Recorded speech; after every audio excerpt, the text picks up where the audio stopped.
Simultaneously, dear friends, we have this report that according to RIA Novosti, Polish foreign minister, which is extreme Russophobe, by the way, this Sikorsky, is demanding no-fly zone to be introduced over the so-called Ukraine.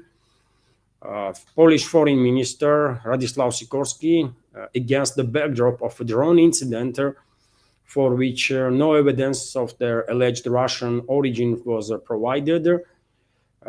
That's RIA Novosti's report, said that the issue of introduction of no-fly zone over Ukraine should be considered, but that Poland can only make such a decision together with its allies. So they're going to push for a no-fly zone. They're going to push. Globalists are desperate, by the way. They've been cornered by Russia. They've been cornered by also US America First forces. And out of desperation, they are hysterical and they are going all in this with this proxy war against Russia. And same time, while Poland is calling for no-fly zone, very same foreign minister of Poland, Sikorski, is admitting that NATO countries are not that keen to enter war with Russia, and he's sorry about it. So European countries do not want to enter into a military conflict against Russia. This was stated by Polish Foreign Minister Radisław Sikorski. Ukrainian publication Strana UI reports. The head of the Polish Foreign Ministry noted that the effectiveness of the security guarantees that the whole West is talking about for Ukraine is questionable, according to him. Providing them to Kiev could mean the readiness of European countries to enter into a military conflict with Russia. And we have a quote from Sikorski: "I don't think this is convincing that there is any credibility to it. Anyone who wants to fight Russia can start it right now, but I don't see anyone willing to do so," Sikorski said. So on one hand, they are escalating with Russia, trying harder to prolong this proxy war and preparing unprecedented scale of escalation. On the other hand, at least time to time, they are acknowledging that, well, I mean, one thing is to make statements and to conduct some operations while maintaining plausible deniability, but very different is to enter in war with Russia openly. And seems like no one in Europe, at least for now, willing to go to enter war directly, openly with Russia. And also interesting reports from Western media that NATO is vulnerable to drone attacks. And I don't think it's just the drones, by the way. NATO is vulnerable for many, many things. NATO is a paper tiger, obviously.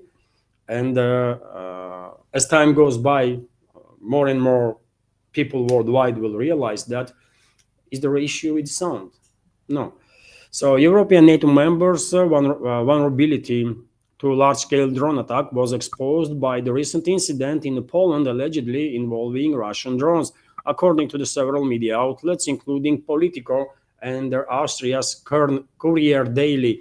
The Polish government reported earlier that 19 violations was fixated of its airspace by alleged Russian drones on Wednesday, calling the incident unprecedented and requesting an emergency U.S. Security Council meeting. Moscow rejected the accusations of a deliberate attack, saying Warsaw's claims lack evidence and are being amplified by the European Party of War.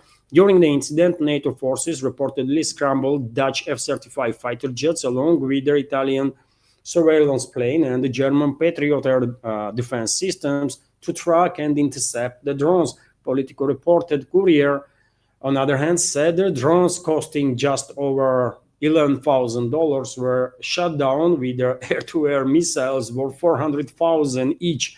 Their newspaper is also lamented that only 7 out of 19 drones were intercepted, although Polish authorities stated that only 3 or 4 drones actually were down, while the rest did not pose a threat. But how they know? They struggled to intercept drones, by the way. They just struggled. They did not know what to do. And the response of NATO on this drone incident was pure panic. They just did not really know what to do with it, right? And Western media is correct, while acknowledging that NATO is definitely vulnerable for potential, um, influence by whatever aerial means, being drone or missiles or whatever. If NATO is unable to intercept these drones that are flying 200-300 kilometers in an hour with that speed, what they're gonna do with their hypersonic, let's say, Russian missiles, if it comes to it? What they gonna do with their hypersonic and even subsonic, let's say, Russian missiles? Anyways, let's continue. As I said, I don't know how long this notebook will last on its batteries, and unfortunately, electricity is not yet been uh, on. Hopefully, this emergency works. We will finish today, and there are going to be no such issues from now on. Meanwhile, dear friends, special envoy of US in Ukraine, Kat Kellogg, which is also a tremendously Russophobic element, went to not just criticize Russia, but to play these games that, well, Russia is not really capable force, and he tried to amplify NATO's power. Let me give you some video, by the way, you share your take, what you think about this stuff that Kellogg is talking about.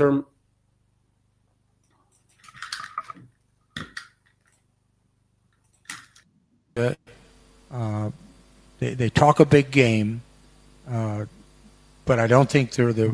And I think right now, the way the Europeans are standing up, I would be very, very worried if I was a Putin.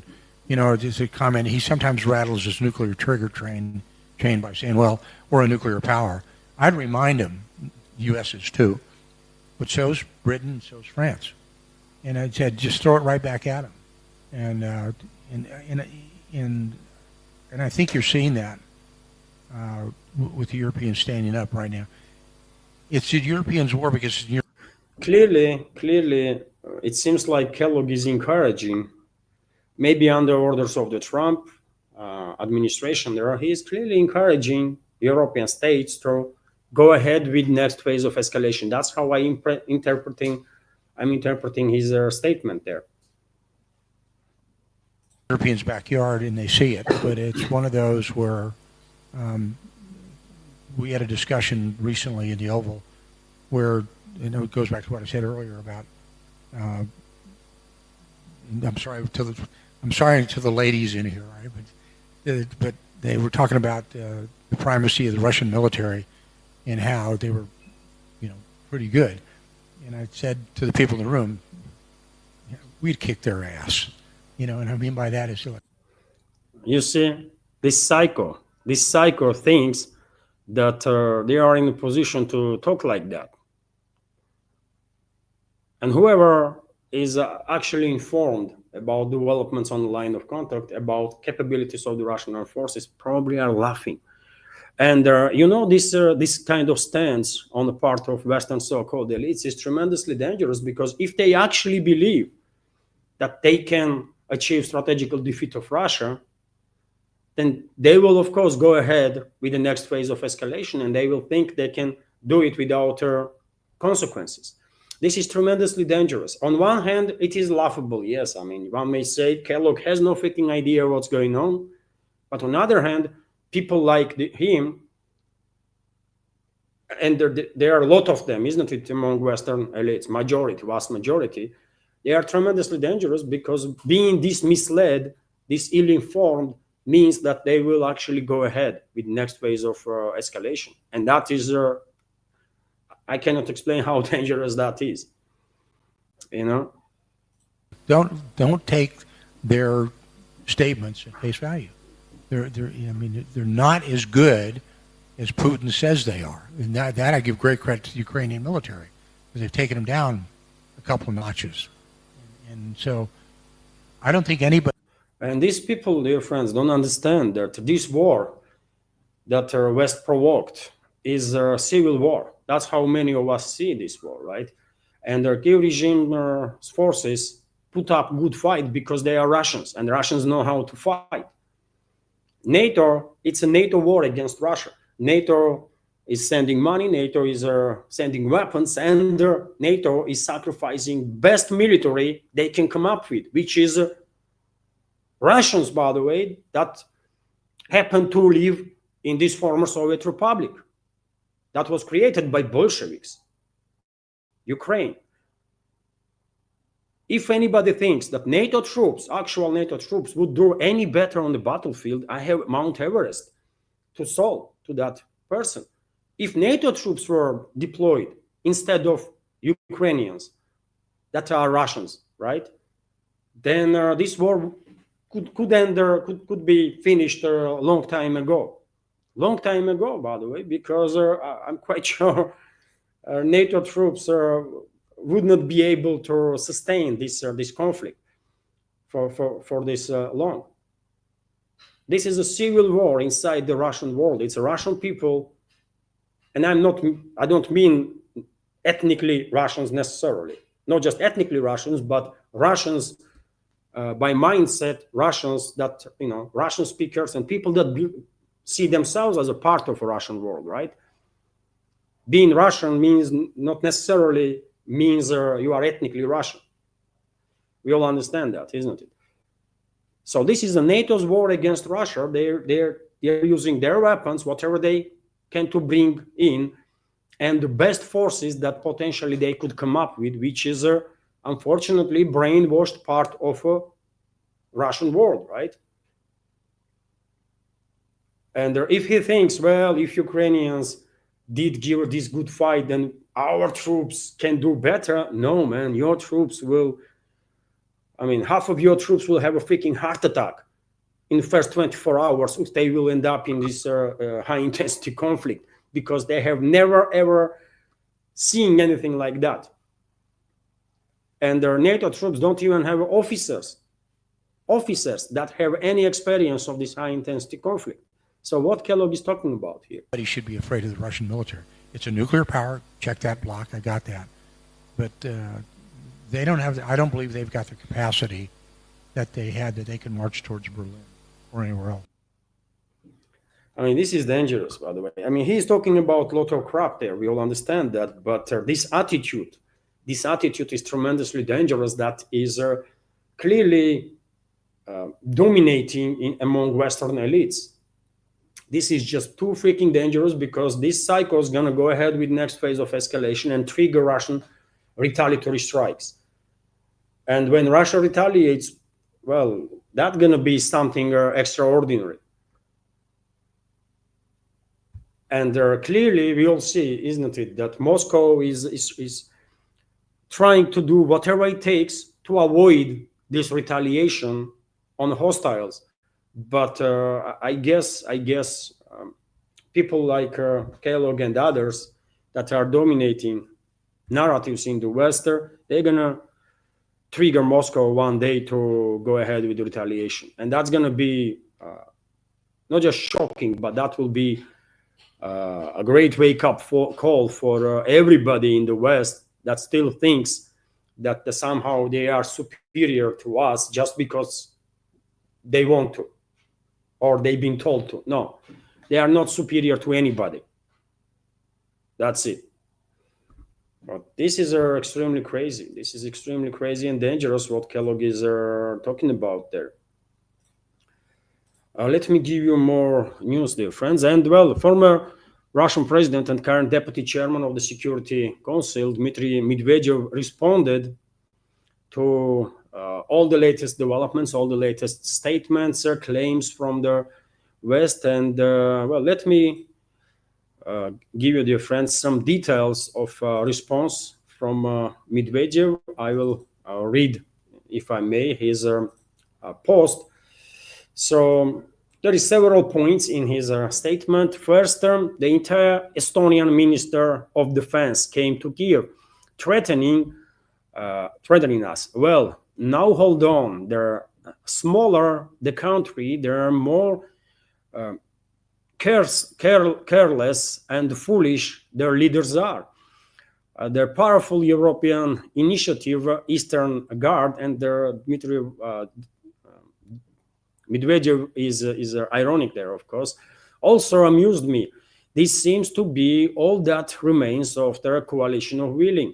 But seriously, the implementation of their provocative idea by the Kiev and other fools to create a no-fly zone over Ukraine, and as I said, Poland is also pushing for this idea, and the possibility for NATO countries to shut down our drones will mean only one thing: NATO's war with Russia. Things must be called by their proper names, Medvedev is saying. Also, a second point in his statement regarding the theft of Russian property in the form of a loan to Ukraine secured by Russian assets, an idea nurtured by various freaks from Brussels and EU countries. Well, Washington is also pushing on that. Washington is actually demanding for quite a while now. Even during the Biden's administration, Washington was also demanding from Brussels to steal Russian assets, right? To confiscate these frozen assets. It's not just European so-called elites. If this happens, Russia will pursue the state of the European Union, as well as their Euro degenerates from Brussels, and there are certain EU countries who try to seize our property until the end of time by all possible means without extinguishing claims against them by statute of limitations or acquisitive prescription, and also without limitation for a criminal prosecution for international crimes in all possible international and national courts, he said. And in some cases, even extrajudiciary, which is a very interesting statement to say. That means that something might happen to some elements from Western so-called elites if they will go ahead and steal Russian assets. Just a warning that things happened. Things happened. Sir, dear friends, Austrian Foreign Minister Peter Meini-Reisinger recalled the former glory of the late empire and Vienna's status in the world diplomacy almost 2 months after saying they need to join NATO. She suddenly stated that negotiations between Russia and Ukraine should take place in Austria, as it is a neutral country that should not join their alliance. She is allegedly categorically against this accession after 2 months. It seems Medvedev is saying the effect of Austrian schnapps has worn off. Peter sobered up and got very scared. Foreign Minister of Austria. History must be taught in a school. Medvedev is finalizing, and he was also ironic here, of course. But in every humor, in every irony, there is a serious part of the truth, isn't it? And if you don't know the difference, if some members of our community do not know, schnapps is a German Austrian drink, right? It's not vodka, but it's a stronger, relatively strong drink. I have tasted that schnapps a couple of times in my life. I did not like it, but Germans do and Austrians do. So okay, so that's when it comes to statements of Medvedev. I think these statements of Medvedev should be taken seriously. By the way, because first of all, he is a former president. Secondly, he is a current deputy chairman of the Security Council, and the rumors are that Medvedev is saying openly stuff that Putin might think but avoid to declare publicly, right? Because Putin is a current president, so he has different level of responsibilities, obviously. Hello everyone, I hope you find informative and useful this short clip. from main news update, and if so, please click that like button and leave some commentary just about anything. It might help to deal with the algorithm and reach wider audience. And if you like my work in general and want to support to save this media project, you can assist through several ways. You can donate to this project through PayPal platform or Boosty, also with the crypto currencies, or you can subscribe to my Patreon page and page on Boosty, where I have quite a lot of extra content on regular basis. All the links are on this video in description box and in the pinned comment. And of course, many thanks to everyone who already helped and continues to support. Thank you.